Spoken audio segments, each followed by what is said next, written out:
ആദ്യമായിട്ട് പരിശുദ്ധ അമ്മയ്ക്കും ഈശോയ്ക്കും ഞാൻ നന്ദി പറയുകയാണ്. എനിക്കിവിടെ വരാൻ സാധിച്ചാലും ഇങ്ങനെ ഒരിടത്ത് നിൽക്കാൻ എൻ്റെ സാക്ഷ്യങ്ങൾ പറയാൻ സാധിച്ചാലും ഞാൻ ഏറ്റവും അധികം കടപ്പെട്ടിരിക്കുന്നു. ഞാൻ ആദ്യമായിട്ട് കൃപാസനത്തിൽ വരുന്ന 2024 7-ാം മാസം 17-ാം തീയതിയാണ്.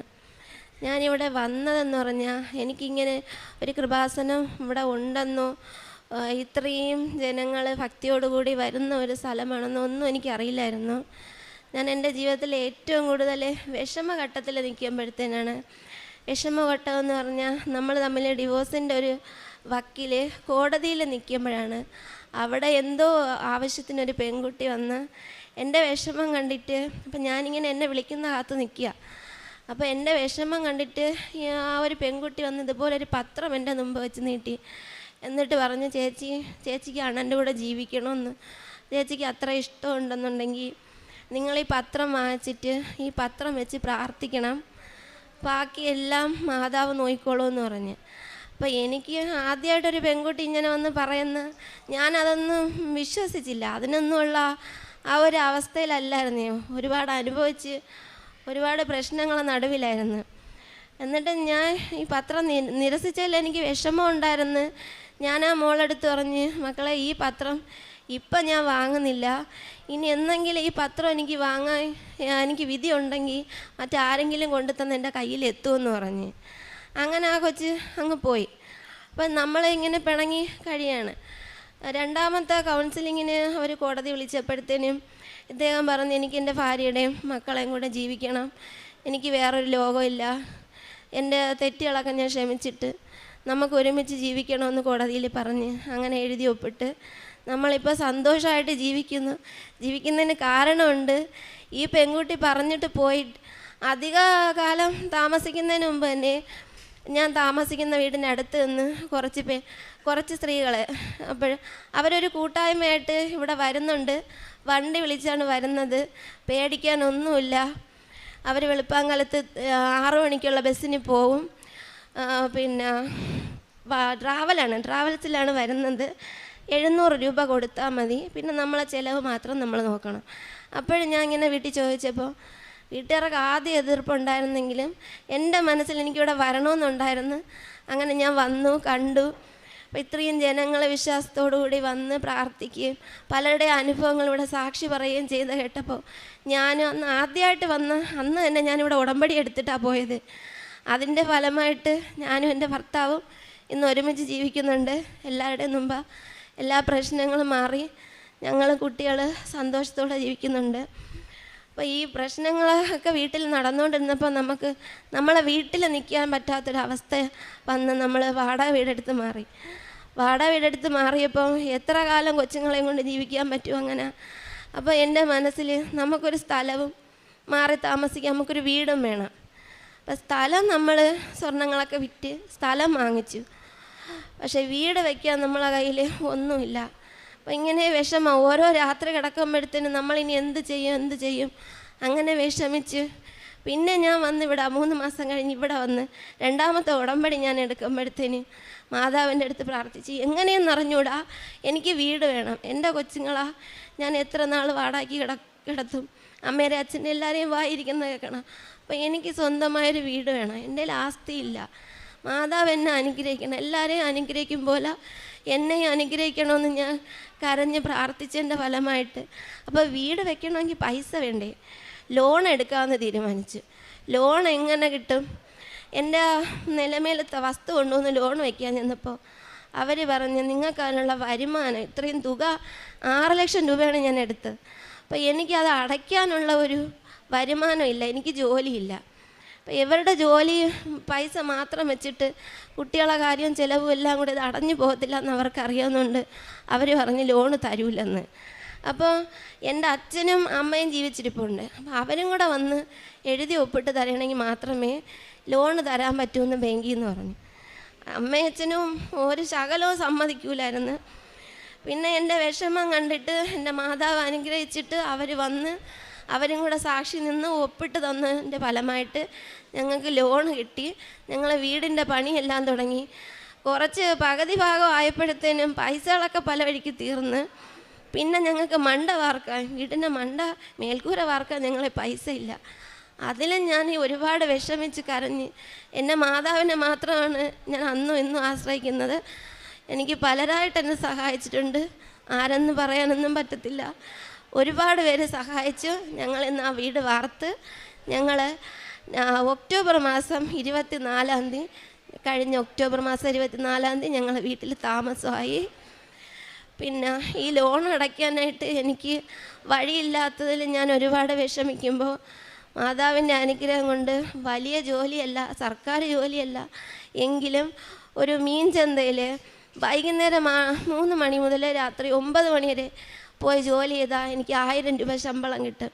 അത് എന്നെ സംബന്ധിച്ച് ഏറ്റവും വലിയ ഒരു തുകയാണ്. 1 രൂപ പോലും കയ്യിലെടുക്കാനില്ലായിരുന്നു എനിക്ക്. ഈ ഒരു ജോലി തന്ന ആ മനുഷ്യനോട് ഞാൻ ഇന്ന് നന്ദി പറയുന്നു. എൻ്റെ മാതാവിൻ്റെ നാമത്തിൽ ഞാൻ നന്ദി പറയുന്നു. അങ്ങനെ ഒരുപാട് സഹായങ്ങൾ എൻ്റെ മാതാവ് എനിക്ക് വേണ്ടി തന്നിട്ടുണ്ട്. ഇപ്പോഴും ഞാൻ ഒരുപാട് അപേക്ഷകൾ വെച്ചിട്ടുണ്ട്. എല്ലാം മാതാവ് എനിക്ക് നടത്തിത്തരും എന്നുള്ള വിശ്വാസം എനിക്കുണ്ട്.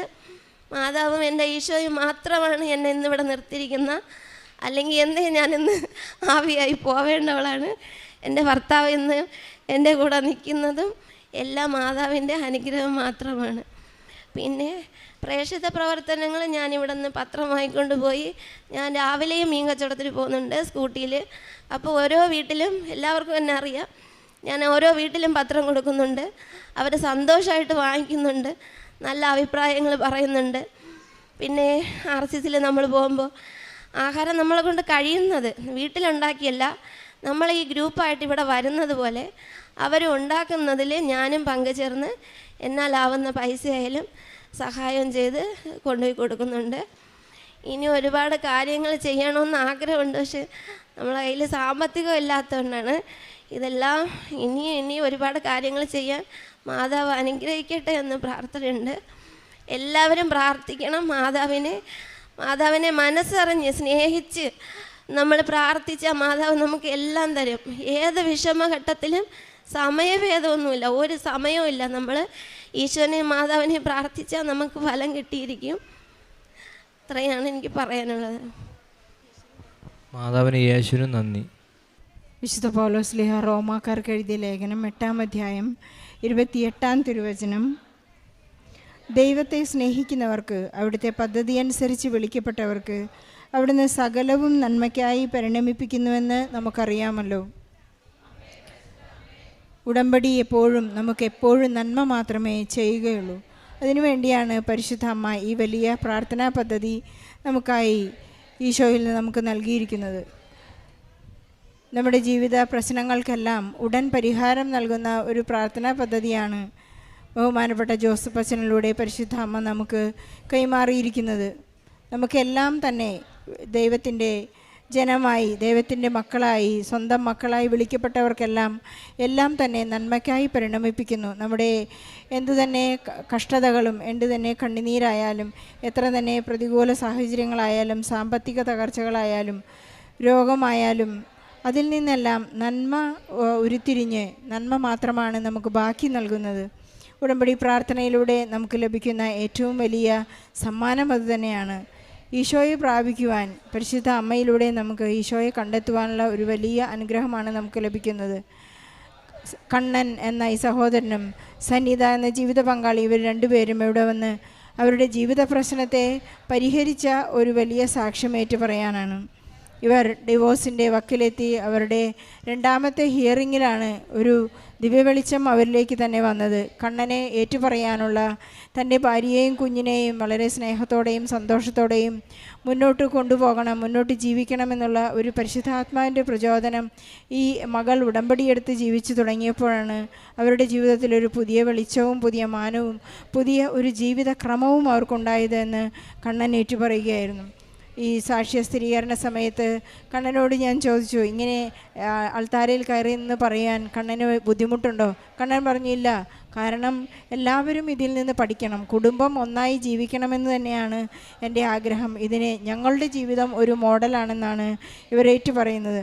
അതുപോലെ തന്നെ ഇവർക്ക് ഉടമ്പടി എടുത്തു കഴിഞ്ഞപ്പോൾ ഒരു വലിയ സങ്കടം, അവർക്കൊരു വീടില്ല, വർഷങ്ങളായിട്ട് വാടക വീട്ടിലാണ് താമസിക്കുന്നത്. ഒരു വീടിന് വേണ്ടി ലോൺ ചോദിക്കാനായി അവർക്ക് സിവിൽ സ്കോർ ഇല്ല. ഈ അവസ്ഥയിലെല്ലാം പരിശുദ്ധ അമ്മ അവരുടെ എല്ലാ വഴികളും തുറന്നു കൊടുത്തുകൊണ്ട് ലോൺ എടുക്കുവാനും ഒരു വീട് പണിയുവാനുമുള്ള ഒരു വലിയ കൃപ അവർക്ക് ഞൊടിയിടയിൽ വളരെ സമയച്ചുരുക്കത്തിൻ്റെ അമ്മ ഒരു വലിയ സങ്കടം അവർക്ക് നീക്കിക്കൊടുത്തു എന്ന് ഏറ്റു പറയുന്നു. അതുപോലെ തന്നെ ഈ മകൾക്കൊരു ജോലിയില്ല. കണ്ണന് ജോലിയുണ്ട്, പക്ഷേ സനിതയ്ക്ക് ജോലിയില്ല. അവരുടെ കടങ്ങൾ വീട്ടുവാനുള്ള, ലോൺ അടയ്ക്കുവാനുള്ള ഒരു വരുമാന മാർഗം വളരെ സന്തോഷത്തോടു കൂടി ഒരു നല്ല ജോലിക്കുമായി, പാർട്ട് ടൈം ജോലിയായി ഇന്ന് ഈ മകൾ ചെയ്യുകയാണ്. അവൾ വളരെ സന്തോഷത്തിലാണ്. പരിശുദ്ധാത്മാവിൻ്റെ ഒരു വലിയ ഫലവും അവർക്ക് ലഭിച്ചിരിക്കുകയാണ്. സ്നേഹവും സന്തോഷവും സമാധാനം, ദീർഘശാന്തത, ക്ഷമ, ഇവരിനി ഒരിക്കലും പിരിയുകയില്ല എന്നുള്ള ഒരു വലിയ വാഗ്ദാനത്തോടെയാണ് ഈ അൾത്താരയിൽ നിന്ന് അവരിറങ്ങുന്നത്. ഈശോയോട് പറയുന്ന പരിശുദ്ധ അമ്മയുടെ മാധ്യസ്ഥതയിൽ അവരൊരിക്കൽ കൂടി വിവാഹ സമയത്ത് ചെയ്ത വാഗ്ദാനം ഒരിക്കൽ കൂടി ദൃഢപ്പെടുത്തുകയാണ്. ദൈവം യോജിപ്പിച്ചത് ഒരിക്കലും മനുഷ്യർ ഞങ്ങൾ തമ്മിൽ വേർപെടുത്താൻ ഞങ്ങൾ അനുവദിക്കുകയില്ല. അതിനുവേണ്ടി പരിശുദ്ധ അമ്മയുടെ മാധ്യസ്ഥം അവർക്ക് എപ്പോഴും ഉണ്ടാകും.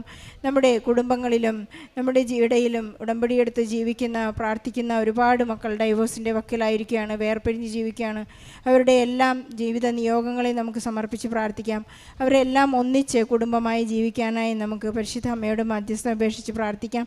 ഈശോ എല്ലാ മക്കളെയും ദമ്പതികളെയും അനുഗ്രഹിക്കട്ടെ എന്ന് പ്രാർത്ഥിച്ചുകൊണ്ട് ഈശോയ്ക്കും പരിശുദ്ധ അമ്മയ്ക്കും ഇവർക്ക് വേണ്ടി ഒരു നല്ല കയ്യടി നൽകി ഈശോയ്ക്ക് നമുക്ക് ഈ സാക്ഷ്യം സമർപ്പിക്കാം.